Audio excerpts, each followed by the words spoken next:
I was cutting my son's birthday cake when my ex-boyfriend burst through the door and shouted, "That's my son, not his." Pointing at my husband, every head turned. My mother-in-law collapsed. My husband's face went white. What happened next to my family apart before the truth finally came out? Before I reveal how this nightmare unfolded and the shocking truth that left everyone speechless, smash that subscribe button right now. This story has twists you won't see coming. And I promise you'll be glued to your screen until the very end. Now, let me take you back to what should have been the happiest day. It was supposed to be perfect. Leo's 7th birthday party was everything a little boy could dream of. Our backyard looked like a superhero headquarters with blue and red balloons everywhere. A massive banner that read, "Happy Birthday, Leo." And tables covered with his favorite snacks. I'd spent weeks planning every detail. My husband, Frank, was at the grill flipping burgers and laughing with my father-in-law, George. My mother-in-law, Dorothy, was running around taking photos of Leo and his 15 school friends playing tag. My sister, Brenda, had organized a treasure hunt that had all the kids screaming with excitement. I remember standing there for a moment just watching it all, feeling this warmth in my chest. This was my family. This was the life I'd built after so much pain. Frank caught my eye from across the yard and winked at me. We'd been married for 8 years and he still made my heart flutter. Leo ran up to me, his face covered in frosting from sneaking bites of his own cake, and hugged my legs. "Best birthday ever, Mommy," he shouted before running back to his friends. That's when I heard the back gate slam open. Jerome came stumbling through like a tornado. I hadn't seen him in almost 9 years, but I recognized him instantly.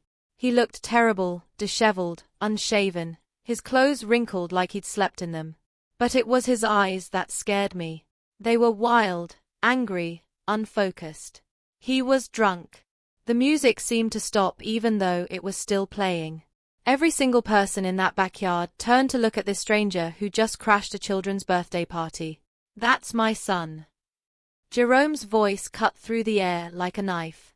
He was pointing at Leo, then at me, then at Frank. "I'm his real father, not you." He jabbed his finger toward Frank, who was already moving toward him, confused and defensive. I couldn't breathe. My whole body went cold. Frank reached Jerome first. "Who the hell are you? Get out of here before I call the police." But Jerome wasn't backing down. He reached into his jacket pocket and pulled out photographs. Old photographs. Photos of me. Photos of me pregnant. Photos of us together from 9 years ago. "Look at these." Jerome was shouting, waving the photos around for everyone to see.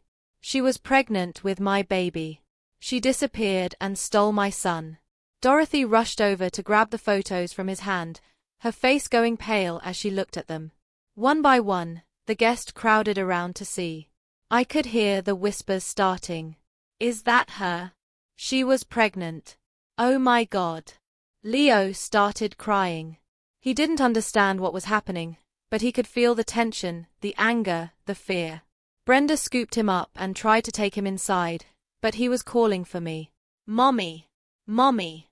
My heart was breaking into a million pieces. Frank turned to me, and I'll never forget the look on his face. Confusion, hurt, betrayal. "What is he talking about?" he asked quietly. Too quietly. Before I could answer, Jerome pulled out another piece of paper. A birth certificate.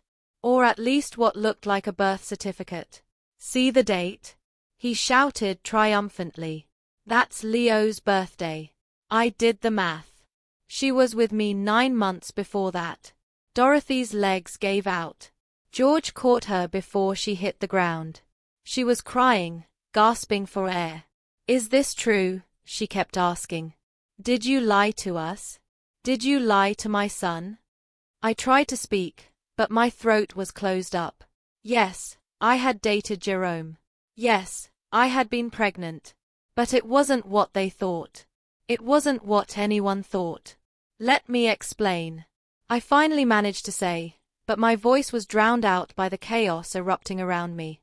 Jerome wasn't done. I want custody, he declared. I have a lawyer ready. I'm taking my son, and you're going to pay me 7 years of child support. That's when I realized this wasn't about Leo at all.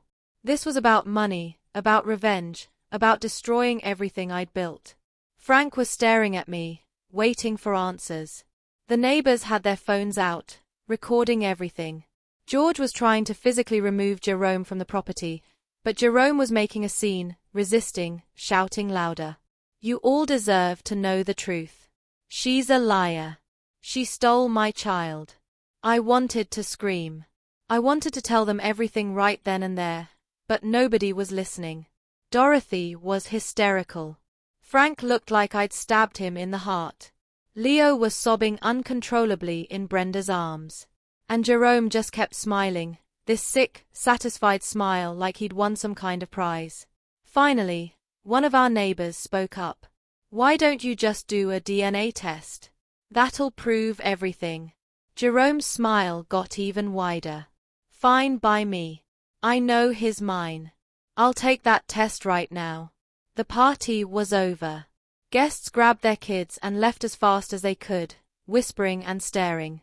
Some tried to offer sympathetic looks, but most just wanted to get away from the drama. Within 30 minutes, our beautiful celebration had turned into a crime scene of abandoned decorations and half-eaten cake. That night was the worst night of my life. Frank wouldn't even look at me. He took his pillow and went to sleep in the guest room without saying a single word.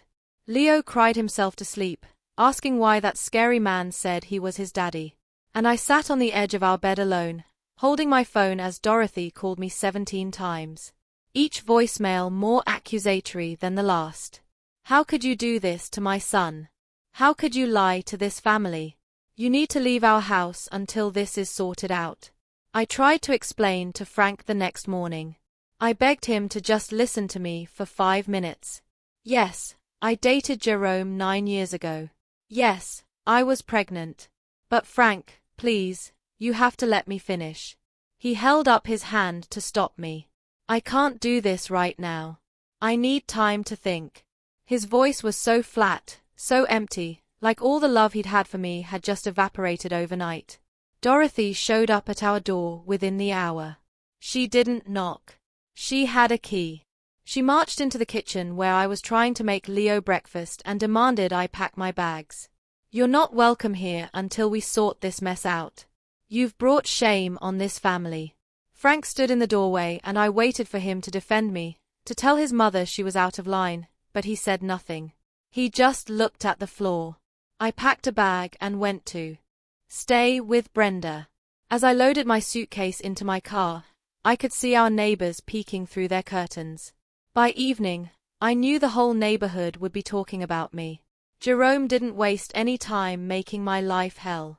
He found out where I worked. I'm a pediatric nurse at the children's hospital and showed up at my job.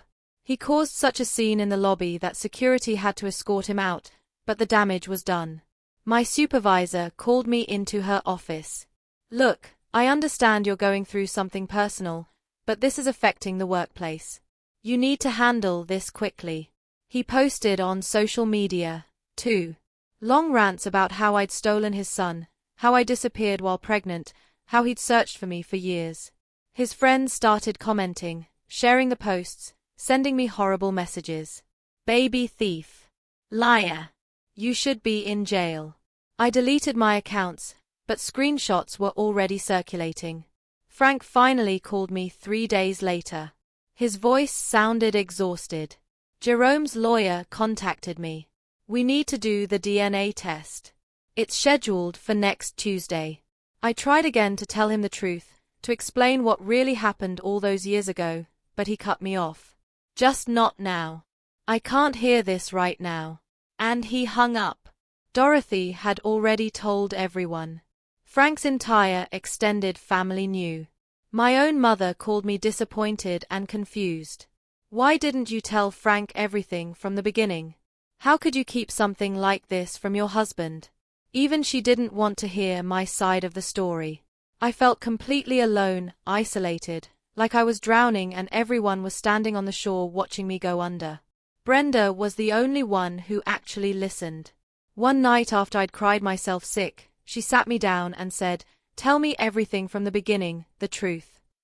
So I did. 9 years ago, I was with Jerome.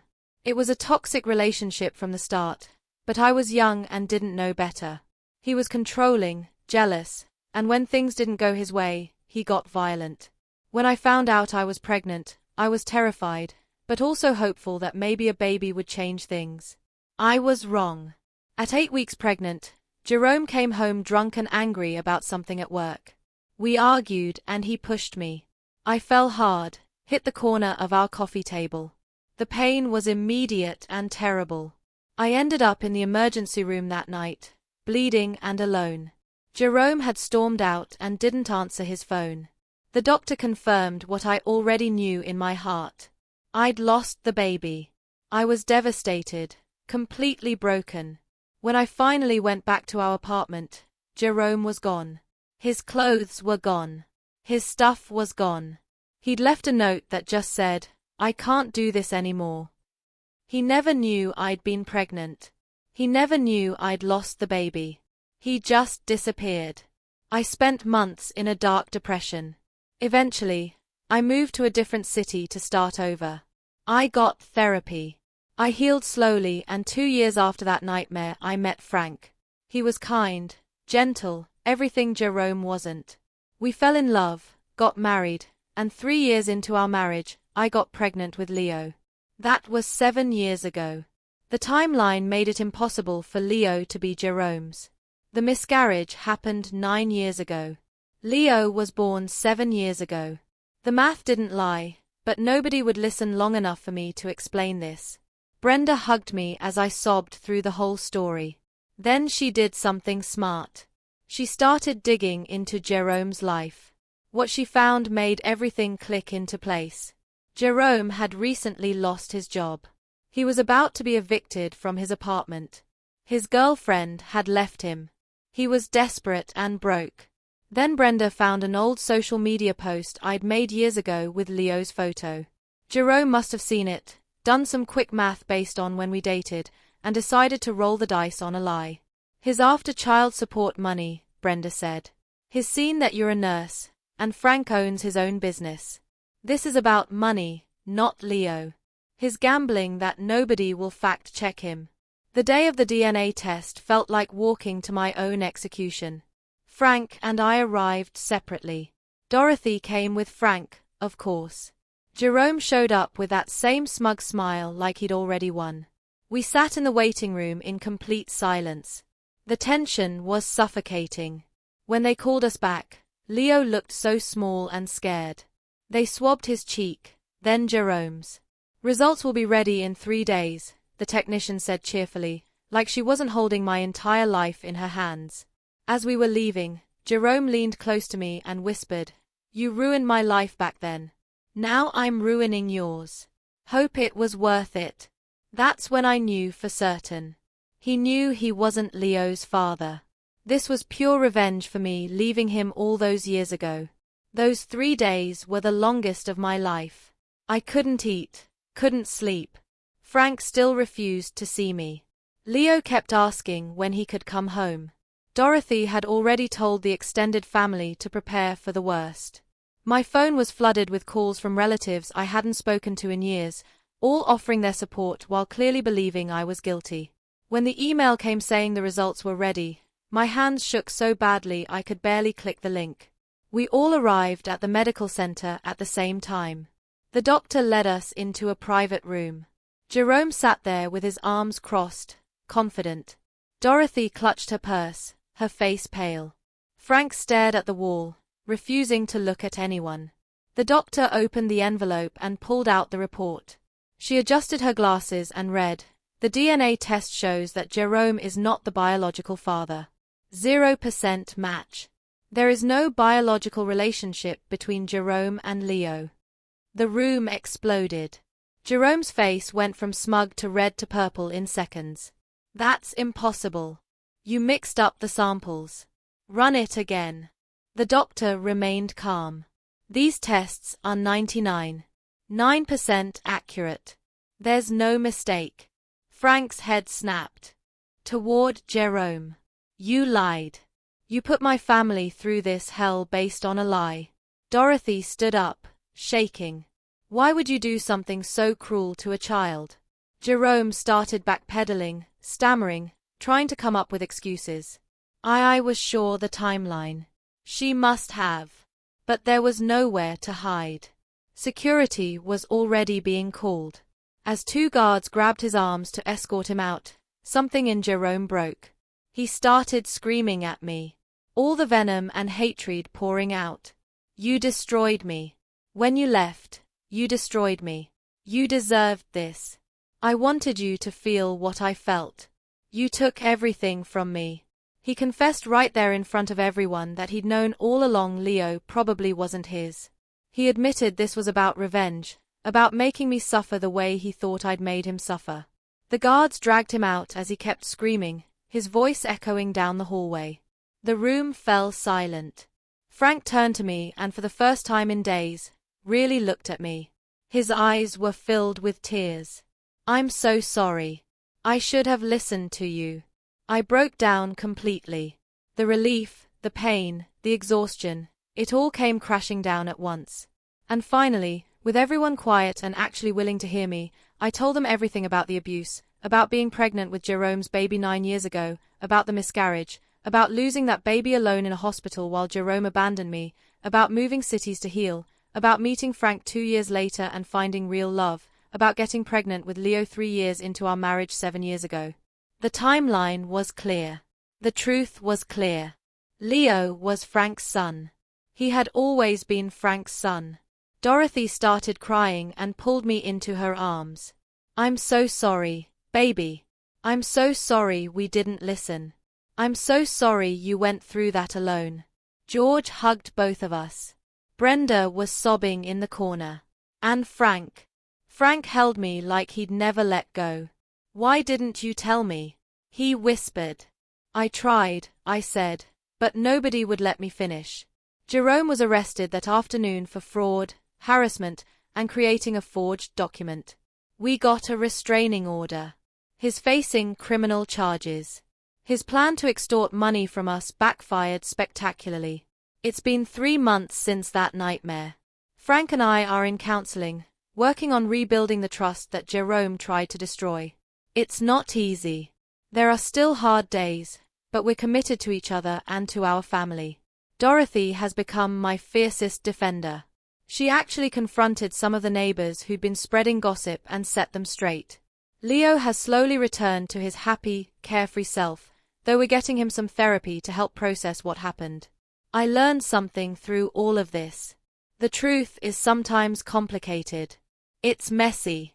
It doesn't always come out in neat, simple explanations. And sometimes people we love fail us in moments when we need them most. But real family finds their way back. Real love survives the storms. And lies, no matter how convincing they seem in the moment, always eventually crumble under the weight of the truth.